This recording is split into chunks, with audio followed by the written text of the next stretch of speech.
Are you okay? Life is raw, but I'm okay. That's what your mouth says, but deep inside you, your thoughts, feelings, emotions. How are you? I don't know.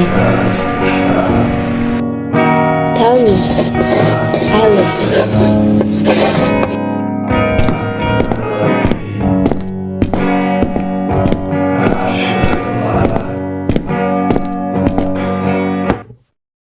Bakit ba nagrereklamo kayo sa grado nyo?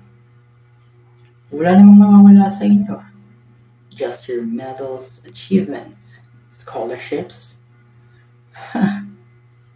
Alam nyo, class, kayo ang gumagawa ng grado nyo. Taga-compute lang ako. Isa pa, yan na nga lang ang gagawin nyo. Hindi niya pa mapasa agad.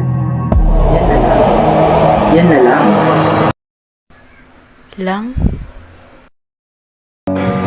Sabi ko sa'yo, gawin mo yung homework ko, di ba? Gaano pa kahirap ipaintindi sa'yo yan? Gusto ata malintikan eh. Hindi na nadala. Kaya nga, yun na nga lang yung gagawin niya eh. Lang? Ano to? Ano tong malaman ka ng mga abang score mo ha? Paano ng scholarship mo? Legit ka na magbata ka, Diyos ko naman! Ito na nga lang magagawa mo para sa amin, tapos hindi mo pa alam kung paano ayusin. Ha? Ano na? Lang?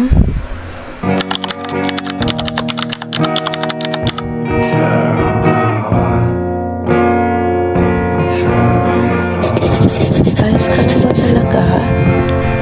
Yes po. Hindi man gaano kaayos, pero magiging okay na.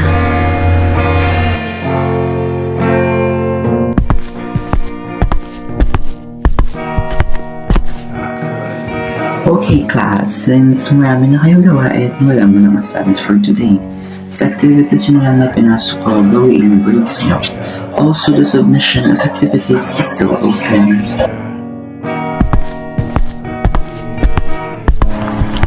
Hey, have you eaten na ba? Let's do our assignments together pala. Tama, let's go!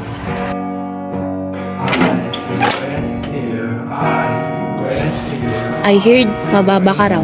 Di bale, babawi tayo, okay? Nandito lang kami ng papa mo to help you.